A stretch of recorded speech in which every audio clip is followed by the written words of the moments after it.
What's up, everybody, and welcome to this week's What's on Kickstarter. Today we're going to be taking a look at some of the great, good, and not so good decks recently released on Kickstarter. And as always, man, Steve, I gotta say, there are a pretty good amount of decks this week. Some really nice ones, some heavy hitters coming to the table, but man, there are some struggling decks this week, for sure. That is one way to surely put it. I don't know if we've seen a campaign as bad as some of these needs help this week. Hopefully y'all stick around to see what we're talking about, because some of these are just shouldn't have even made it to the launch phase. I'm shocked that they got approved by Kickstarter, to be honest. There's one of them that is a double. There you go. Oh, man. But I gotta say, it's gonna be a fun week. There's some really great decks out there, and as always, we got some really fun campaigns coming up for everyone, so make sure to stick around.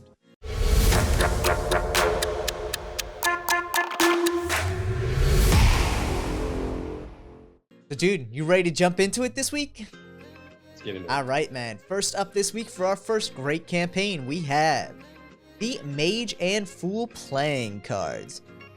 Dude, this is a really interesting deck. Definitely geared towards magicians. You can tell just from that kind of standard-ish style back design to it. Printed by USPCC right up in that subtitle. Great use of the subtitle there.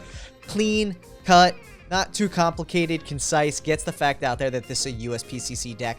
We see two decks printed here, $18,000 gold. Definitely a reasonably priced goal there for a two-deck creation. And we jump right in with some Mage and Fool, our custom French-suited English pattern playing cards. Getting right into a good story there. Telling you exactly what you're in store for. If that's not your style deck, that's where you jump out. But rolling through it again, we have some really cool artwork here that gets you hopefully excited about this deck. I gotta say, man, the style of the back design almost reminds me a little bit of something we'd see from like Joker and the Thief. Yeah, I was literally just gonna say it's got that very kind of like rough-hewn, hand-drawn look to it, but I dig it. I definitely dig those mirrored shields on the back there. You have the Mage decks with the blue backs and the Fool decks with the red back. Both decks have... I'm a fool, buddy. I'm a fool.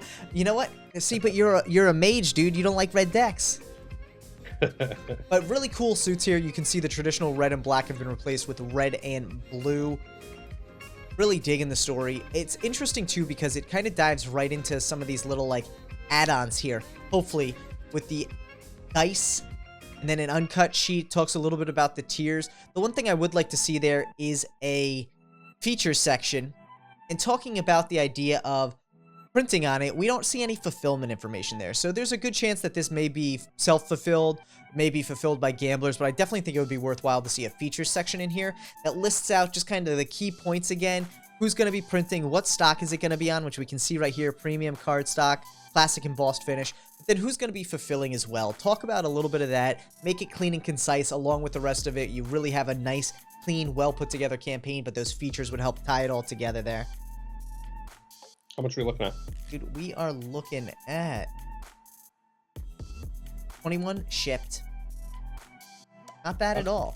And I have to say, for a second-time creator, let's take a quick look here. We do see there is a concise but pretty comprehensive risks and challenges. We can actually see that the fulfillment is right in there. Yep. Buy Olympia will ship the orders when the products arrive. One thing I will say, a feature section would also be good because you could move the fulfillment out of risks and challenges. I always like to point out the fact that who is shipping is a factual statement. It's not a risk or a challenge, so it really doesn't belong in the risks and challenges section. A lot of the way you build a narrative in the risks and challenges should touch on things that could potentially go wrong. Anything that's more of a factual statement really belongs more so in the story itself or in the campaign itself, so definitely keep that in mind as you're building that out. But looking at it, they do touch on the fact that the art is complete. Let's see. Custom wooden boxes. Let's see. Nothing too crazy. It mentions the fact that COVID may impact shipping estimates, so good to see there as well. Really like the way they did this. Again, I think for a pretty concise campaign, they touched on the key points, and they've really put something together that's interesting to a user. I'd be curious to see how well the feedback on the uncuts and the dice are.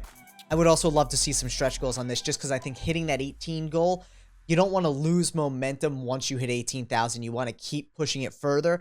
And add-ons, especially an uncut sheet and dice, may not get it farther. So stretch goals are definitely something to keep in mind here. But honestly, a great campaign all around. Hey, good luck. And first up for this week's good campaign, we have the Radiance playing cards.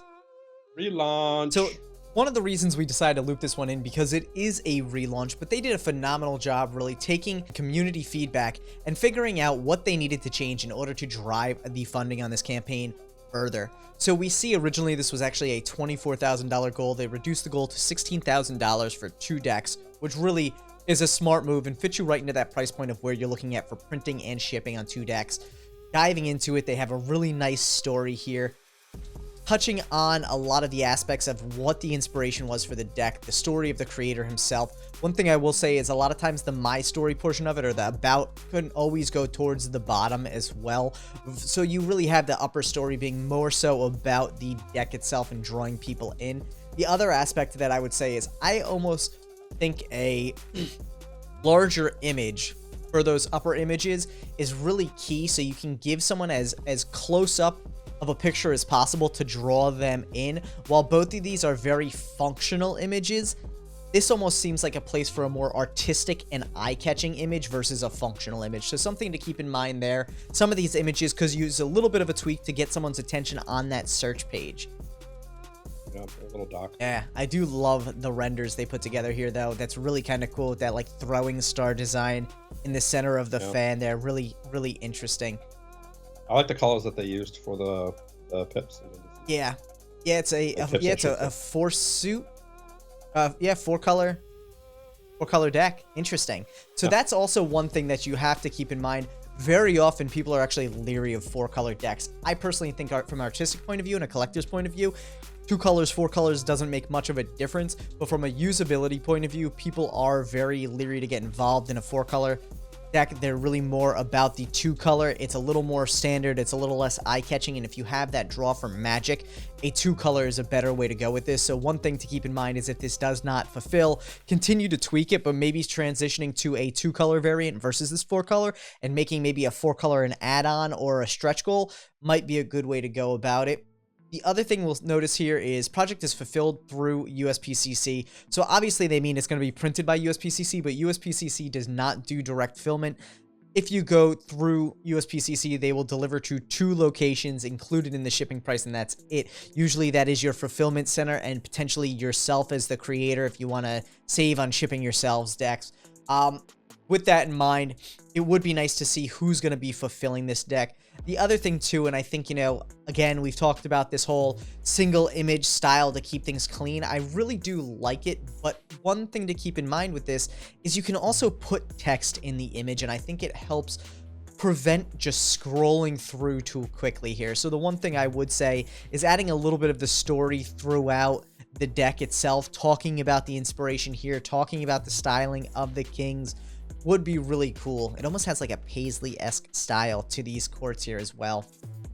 Yeah, those green court cards kind of remind me of weed. Sure. Marijuana or something. Sure, why not? It's definitely a really artistic and colorful deck, which I like a lot. Good to see some stretch goals here. So we see 18,000 outer embossing on both decks, 20,000 custom brick box. The other thing I would say too, think about what else you can add as stretch goals that are going to be even more enticing. A lot of times features, especially if you're looking at a collector's community, features such as gilding or foil or metallic inks really go a long way to drive a stretch goal. If you're looking towards more of a magic-oriented community, partnering with other magicians in order to get some tricks maybe that you can offer or tutorials that you can offer as stretch goals to be unlocked really helps drive a lot of that as well. So something to keep in mind there. And then some really interesting add-ons as well. I love the artwork on this thing, man. I have to say, it's really, really eye-catching. It definitely does give me that festival, that music festival vibe. It really does. I love the look of this. It is so just vibrant. I really would love to see this fund. I think, the one thing I will say too, I mentioned the about the author section going at the bottom. It seems like you have that in both sections. Nothing wrong with that, but I would say it's almost worthwhile to move that below the story about the deck then first. So even though you have the redundancy there, which is fine, you're not distracting from the story of the deck first. Yeah, I like to see that at the bottom. Yeah. But that's obviously depending on what you prefer. And at $15 a deck shipped, that's a steal. That's cheap. Yeah, dude. I mean, you're not gonna find something fully custom at that price point, usually with included shipping. I mean, Usually when I see something like that, my first question is, okay, are they doing shipping after the campaign? But thankfully on this one, we're seeing that it is part of the campaign. So something to keep in mind there. Yeah, good luck. And for this week's First Needs Help campaign, we have the Shards playing cards by System 6 and USPCC relaunched. So as you can see off the bat, it says it's being printed by USPCC, $492 goal. I would say without hesitation, this is a beware campaign. There are a lot of red flags that'll come up throughout this investigation here, but first off, $492 goal for a USPCC printed deck isn't going to get you much of anything. So for anyone who's backed this, I would immediately be questioning, how are they actually going to fund this deck if it's not through this campaign? Hopefully throughout the campaign, we'll see some indication that they have other funding set aside for this. The other thing that stands out to me as well is a New York location, but it's converting from Mexican pesos. The one thing that always jumps out to me as another red flag, or at least a warning sign in these things, is if your native currency does not match your location, there is some sort of discrepancy there. So this is marked as a relaunch, and getting into it, we can see created by Michael M. So Michael Six Muldoon is a well-known magician throughout New York. The interesting thing, though, being a relaunch, this is first created. Another red flag there for me. I'm not sure if it's maybe a new account and a previous account had launched this, but it doesn't make a ton of sense to call something a relaunch if it's the first launch on your campaign. Also, the name on this does not actually match. There's a lot of talk about Michael Six Muldoon. It's named under Michael M, but Julio Cesar Villaluna is the name that's verified for the bank account. So it may be that someone else is running this campaign, hopefully with the permission of the original creator here. And Tyler, as you can see, it's 2 different decks for the goal of $492. Jeez, yeah, so that... I wish we could print 1,000 deck runs for $200 and, you know, $47 or whatever it comes out to, $46. Plus shipping. Plus shipping. That would be spectacular. Oh my god, but yeah, no, this obviously has an extremely low goal for what it is, so hopefully somewhere in this campaign they talk about the fact that they're going to be subsidizing the cost somehow. In addition to that, one thing we did notice through our kind of checking into this is the original campaign for this was launched in 2014 under the other account for Michael Muldoon. We're making the assumption there that this is in fact Michael Muldoon's account. If it is not, then that's a whole nother issue and still raises to that beware flag. But a lot of the campaign itself is actually just taken directly from the previous attempt. So a lot of the things that stand out in here, like a box unlike any other double die cut, there have been many a deck in past years that have been double die cut now. We also see that there's a big hype around the idea of printing multiple metallic inks on front and back. It's not uncommon to see 2, 3, 4, 5 metallic inks printed on a back design, depending on how complex the back design actually can get. With that, I don't even think they could do 5. Is 4 the max they'll do on them? Yeah. All right, so there you go. So it's not unheard of to see these things, though. And with that in mind, you know, there's a lot of hype around the printing method with this. And I think it's good to hype up the sales part of a campaign. But you want to make sure you're actually hyping things that are truthful. And in 2014, yeah, they may have been. But now, not necessarily the case. So looking into this, we see the who of it all. System 6 Inc. is a production company based in NYC. Jumping into this real quick, we see that the campaign link does not actually work. So that's another big kind of warning sign there for us. We can see the designer is discussed a little bit there.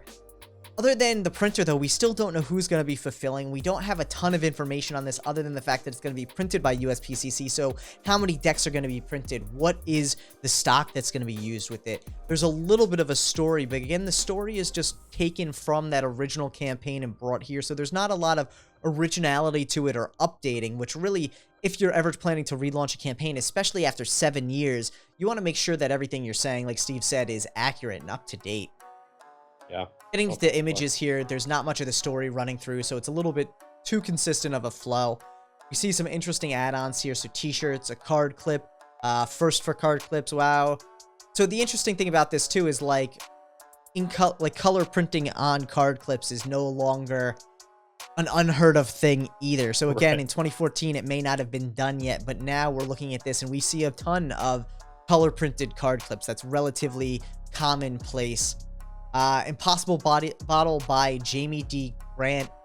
I don't even, like we were saying, I don't even know if that is even possible anymore. I don't know if Jamie's doing impossible bottles. Yeah, it's usually there's a handful of creators we see who do impossible bottles on these campaigns, and Jamie's name has not come up on a campaign in the year plus we've been doing these, so it may just be that he's very exclusive in who he does it for, or he's just not doing it anymore. But like we said too, this is literally copied word for word, image for image, video for video from the original campaign.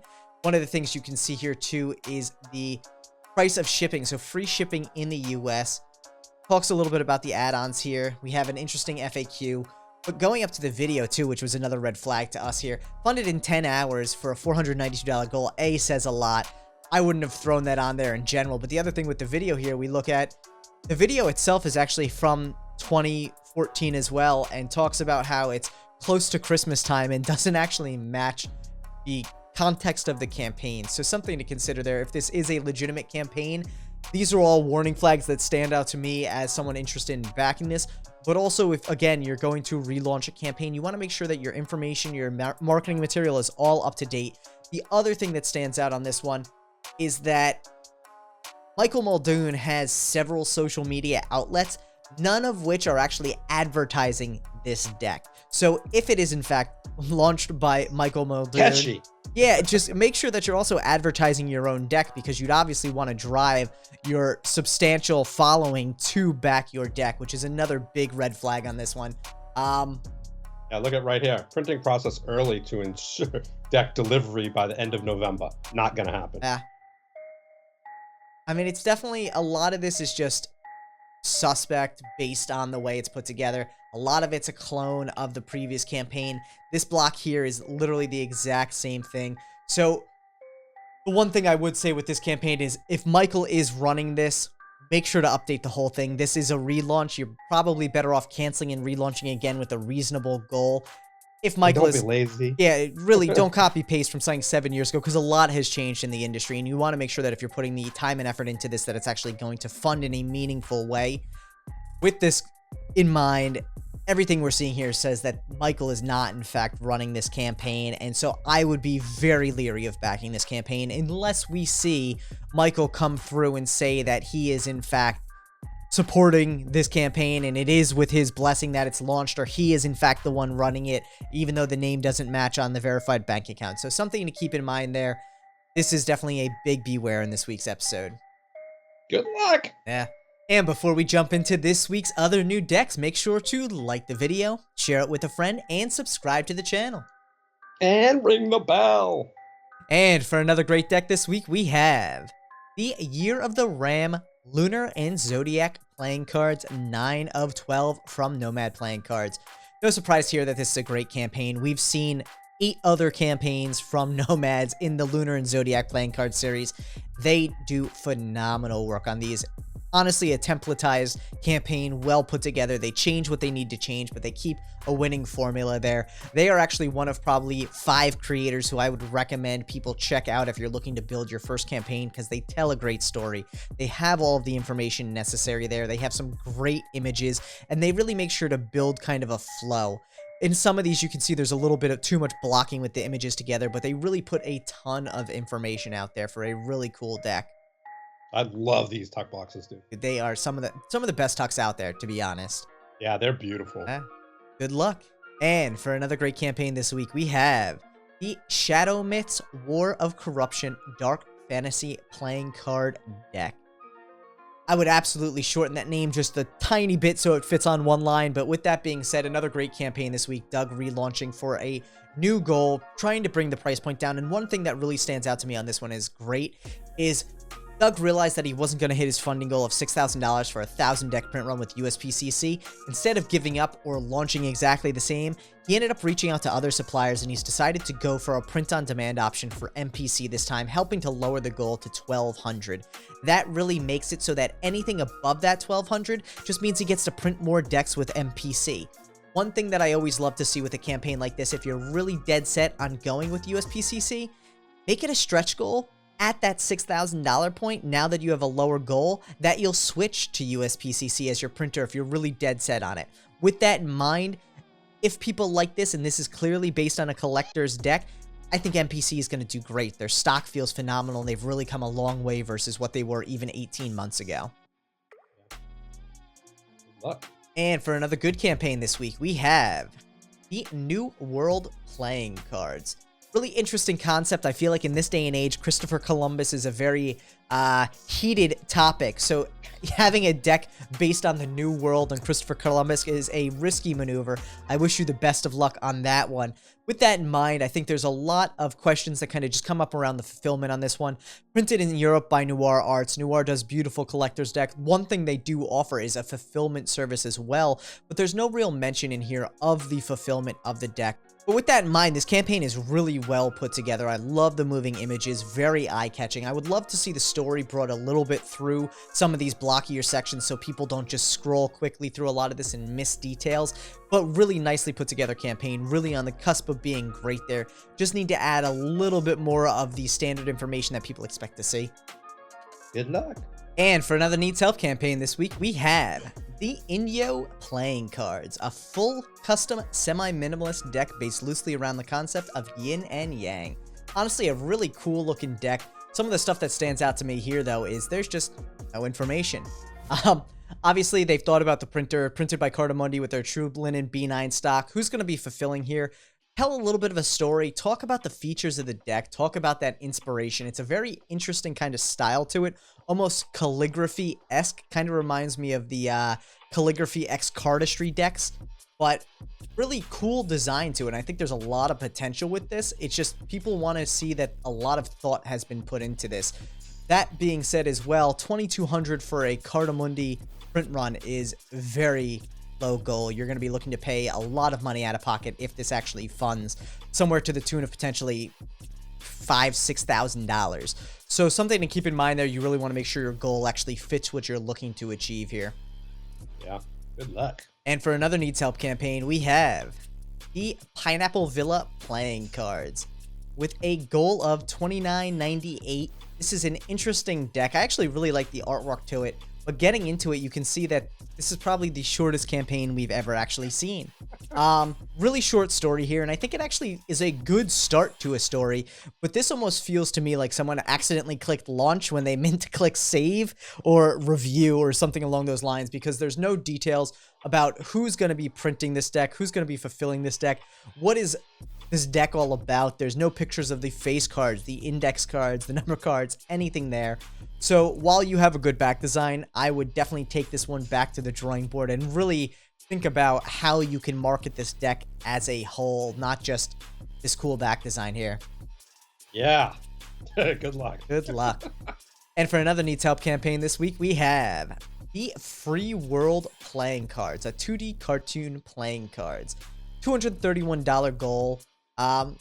Relatively low goal depending on how many you're looking to print, though. That could be feasible if you're only maybe looking to print 10 at $20 each through someone like MPC. So we'll have to see what that looks like here. I actually really like the style to it. If you're into anime or any of the like style of art, it really fits pretty well. Interesting back design to it. But again, we have a campaign here that doesn't have much in the way of information. So again, who's going to be printing? Who's going to be fulfilling? How many decks are you looking to print? Who's actually going to be, you know, this is a tough one, man. There's not... That deck looks like it's this thick. I know, it looks... Well, yeah, it looks really big. The other thing about it, though, too, is you're looking at printing 4 colorways. So I'd be curious how many you're looking to actually print here. And at a price point... It's just a tuck box, yeah, maybe. Well, it could be, yeah.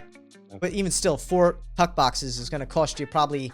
at $298 that they're looking at, $231 they're looking to get for the goal there, and at $24 a deck, you definitely need to be putting who's printing, who's fulfilling. Take a look at some of the other campaigns this week that we mentioned as great, and see what they did. See what you need to make sure that people see the artwork there and see the potential in your campaign, and relaunch if this does not succeed. So, yeah, luck. Good luck. So, Steve, I gotta say, man, those were some interesting Need Help campaigns this week. I don't know how you were feeling about those, but I was a little hurt there, man. I feel like those were some of the shortest Needs Help campaigns we've seen in a very long time. All 3 of them really look like they need to just go back to the drawing board and think about what it means to try and sell a deck. I thought I was I literally thought I was dreaming. I was like, all right, what's the joke? Did like Tyler put this campaign up just for us to look at it? I ain't got that kind of time. Very funny. Very funny, Tyler. So with But that in mind, though, man, what are you planning on backing this week? I'm gonna be really corny, okay? And I'm gonna say nothing. But All right. what are you dipping in your pocket for? I don't even know how I want to answer that question. That, Oh goodness, dude! I wanted to say it earlier during the campaign, but I didn't have time. oh my god. You know what? Honestly, I think this week I'm probably holding on to my money as well, and I think that may be a first for Oh. me. I really do like the Lunar and Zodiac series, but I haven't gotten in on the first 8. It's not really my theme, so I would avoid it, though. I Yeah. think the artwork is beautiful on that one. But all things considered, I think I'm saving my money this week, man. I think that's the first that we're both. I think it may Like, be. Wow, I maybe we think- can go out yeah. for pizza instead. There we go. Not out in California, though. You'll have to come out to the East Coast, because I'm not eating Yeah, that, I agree. that California pizza. Yeah, I agree, 100%. Oh man, well, as always, we love to hear what all of you are going to be backing this week, so make sure to drop a comment down below and let us know what decks caught your eye. Maybe it's none, maybe it's something else altogether on Kickstarter, but let's jump into this week's fun campaigns. Ready for it, man? Yay! I'm ready. This is an interesting one too, because I don't think there's any lamps this week, but I think we got some good ones, man. I'm really excited for this. There's a huge campaign in this mix too. Yeah, there is. Yeah. I'm surprised, Dude. Dude, you know what? Kickstarter surprises me all the time. Absolutely, man. Absolutely. All the time. I think Every that's week it. I look at it, I'm like, get the F out of here.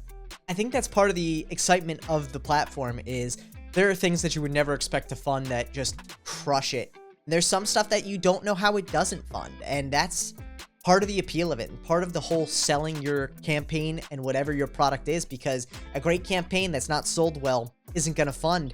Sometimes a garbage product sells great. Yeah, You know? it's crazy. So let's take a look at this week's first fun campaign. The Soul Art presented by VaatiVidya. Dude, I'm going to tell you, man, this is a really cool book. I actually have a weird fascination with coffee table books. When I find one that catches my eye, I absolutely have to get it. And I think it goes back to a time when I was like 16 in Barnes & Noble, and I saw a book on like knights, and I'm like, oh man, this looks awesome. And it was in the bargain section for like $15. And I was like, man, I'm not going to spend $15 on this. And I've been looking for that book for like 20 years now. So anytime I see an awesome coffee table book, I definitely have to back it. And dude, 8,200 backers bringing in $1 million on this thing. Not 8,200, 8,300, buddy. 8,292. How's that? Yeah, it's closer to 8,300. Whatever. I rounded down because what happens if a bunch of people drop, you know? But diving into this thing, this is an amazing book of illustration. I mean, just looking at that gold on the inner flaps there is just beautiful. Really, really cool artwork across the board. If anyone's into that kind of like dark style artwork, it's awesome. I mean, How much is this thing? dude, this thing's coming in again. So you can see this is a pretty big, pretty detailed book based on the Dark Souls video game series. But with that in mind, it's not cheap, man. Video game. Yeah, it's not cheap though, man. You're looking at Oh. $88, which all things considered though, is actually pretty inexpensive for a coffee table book. Dude, shockingly enough, coffee table books like designer ones go for like $200. So if you dig, yeah, dude, I mean, you go look at that's some of, just crazy. you go look at like the Shepherd Ferry Obey coffee table, it's like $210. Yeah, that's Shepherd. That's what I'm saying. Like higher, like artistic coffee table books go for a lot of money. Any of those that are like fashion oriented or hype oriented go for a lot of money. So $88 for something you may enjoy, it's actually not bad. But with that in mind, I'm going to date myself a little bit here. This picture right here, for some reason, reminds me of something you'd see out of like Dinotopia. I have no idea what that Oh, is. dude, so that makes you way too old then. So Dinotopia was this book series like when I was growing up where these people discovered like an alternate like world that was hidden in this world, or they went to another world where like dinosaurs were still a thing. And so instead of like all these animals that you'd use for like transport and whatnot, they had like Brontosaurus. Crazy awesome book, but it was very visual. The style of that definitely reminds me of these two here. Interesting. But very cool, man. Very fun little book series here. And look at that. 256 pages of full color illustration. Even $88. I mean, again, for someone who loves that artwork, that's a steal. But this thing is crushing it here, man. $1 million. Yeah. I mean, the game. Now I get it. Yeah. Yeah. Yeah, it looks like it's actually, fan artwork inspired by multiple. So, again, cost point there, too. You're looking at licensing, so that makes a lot of sense. So, good luck. Man, and crushing it. Yeah. Coming in for a second fun campaign this week, we have the Carsifi Wireless Android Auto Adapter. And I'll tell you right now, I picked this for one reason and one reason only, to show you, to show Steve that 3,499 people are interested in Android Auto. Dude, you go, boy. But this is actually really cool for anyone who doesn't have a device that is Android Auto enabled, where it basically allows you to connect your device via Bluetooth and Wi-Fi to this dongle that plugs into your USB in your car, and then you can connect the Android Auto app on your phone to your display screen in your car. Really interesting, kind of a different way to go about it for people who, you know, everyone obviously who has an iPhone can use CarPlay with a lot of cars these days. Not everyone has that ability because of Androids. In fact, a large portion of the world doesn't have that ability because of Androids. And so it's really cool to see like these dongles coming out that allows you to update an older car and not have to worry about losing functionality on your phone. Let's buy a new car. Okay, that's definitely an Apple response. I know, right? Steve's like, I'll get a new car every 2 years when my contract is up. That's what a lease is called. Oh my god. So, you know what? And honestly, the thing is a little pricey. I will say that for what you're getting there. It's interesting too because tier-wise, it looks like they only keep doing copies of an early bird tier instead of just having its own tier, and the percentage that you save keeps going down and down. It's an interesting tactic, and the way they're kind of approaching it is actually pretty clever. The fact that they've sold out of the other early birds says a lot. Damn, dude, that one here for 10% already 3,050 backers. So like they were like, oh, we got to open up another for another 300. So they sold out of their original intended inventory already. That's pretty impressive. Yeah. Dude, it's interesting to see these technology things though, because I think a lot of people do consider technology when looking to potentially buy a new car.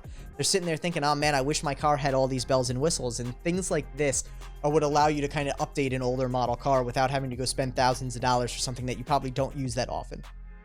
Here's my question. Yes. So you need a USB to plug this dongle in, correct? Yes. Now, doesn't all cars that have USBs have Bluetooth enabled like capability?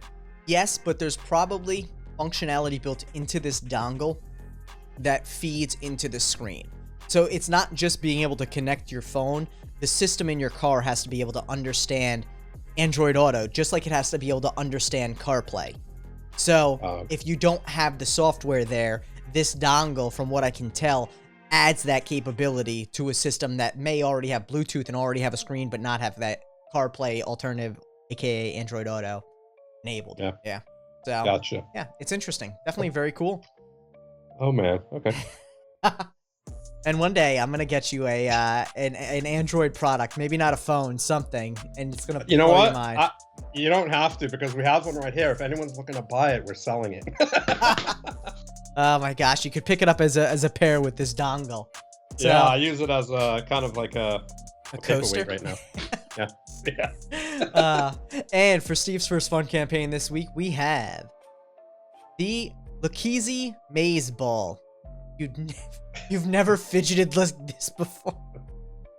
I completely had my girlfriend Leslie in mind when I chose this. Oh my gosh. I am 100% gonna back this for her. Yeah, I mean, I think it's really cool. You know, I really like seeing all the different designs and you know, creations that people come up with for fidget toys. You know, and this one's kind of cool because it's like a little maze that it's kind of like a stick shift. Yeah. You know, you have to kind of you know, go in between the grooves, which I thought was kind of cool. Very interesting. Yeah, they come in a bunch of different colors, and they have obviously in different tiers. They have, you know, you can get whatever colors you want. Nice. I've never been a big like fidget person when it comes to like fidget toys. I fidget in general, but usually it's like a pencil or a pen. So this is interesting to see. How much are we looking at price point wise on this thing? Well, it depends which one you get. I think you can get the OG one is like 25 bucks. Yeah, that's not but bad. like 40 bucks, I think. All right, not terrible. Yeah, but I mean, it comes with different colors, but you can, you know, I think you can get the whole package for 110, and that's like 8 or 9 of them, I think. The one thing I'm interested in here too, though, is if you take a look at the this here, they have a $84,000 project budget, but a $5,000 goal. So I wonder if maybe that's a typo in here somewhere. Yeah, well, either that or just like the whole project itself. From start to finish. You know, I'm sure they're gonna bring it to market after Kickstarter, which will cover that. Gosh, I hope so, man, because that fulfillment doesn't even get covered by their initial goal. Yeah, I know, right? That's crazy. But no, definitely cool for anyone who's into that whole fidget toy kind of market. Yeah, I mean, that'd be great for Leslie. Then she doesn't have to pick up shit off my desk. Sure, why not? Self-serving Kickstarter backing. I like it. Yeah. And for another fun campaign this week, we have the stainless steel memo bottle. Yes. Super slim. It fits in your bag, buddy. This is actually kind of cool, man. I'm not going to lie. It's an interesting concept there, like flat water bottles. Yeah, it kind of reminds me of those canteens. What are they called for the army? Oh, just a canteen. I don't know what specifically it's called, but yeah, what's his name? Did a deck on it? Remember? Jerry cans. Jerry cans are like gas cans, though. Right, but I mean, it has that style. Like it definitely has that shape to it. Yeah, like a thin version. It's like a quarter of a jerry can. Oh, jeez, a lot less than that. 33 ounces. Those things hold like 5 gallons. Yeah. But no, you know what I mean. Yeah, no, this is really cool though, man. Yeah, I like how slick they are. Nice, and they're kind of like the Apple of water bottles. I gotta say though, looking at this picture here, I feel like they're only like they look like flasks. But then watching this dude put it into his bag, I'm like, holy crap, that is huge. Like, yeah, it's big. It's as big as his backpack. I mean, you need to like. It makes sense. No, it makes a lot of sense because again, the image is small, but it says 33 ounces, so it makes a lot of sense. But I just wasn't expecting it. It caught me off guard. Yeah. No, I mean, I think it's great. I think it's like 40 bucks too. It's not bad. Which isn't bad. I mean, that's kind of like the standard for your water bottles, you know? Yeah, a lot of the insulated water bottles ships these days, yeah, that's where you're kind of looking at, especially if you want like name brand ones. Like if you get can't even think of any of the name brand ones at this point. The what was that one with the twist cap that looked kind of like a bowling pin? I don't know. Yeah. Swell. There you go, like swell bottles. Swell bottle, yeah. Oh my gosh, clearly I'm not following water bottle trends these days. Oh man, but no, this thing is really cool, man. I dig the kind of like matte black coloring to it as well. Yeah, it looks cool. Yeah. I dig it. Very cool, and they have clean. And you can get little capsules to clean the bottle, so you don't have to have like that nastiness in water bottles, you know. I might just back it just for that, so I can throw those in my normal water bottles. Yeah, I mean, you probably could just buy them on Amazon, but probably I'm gonna have to see where I can find them. But no, this thing is really cool, man. Yeah, I dig it. Look at that.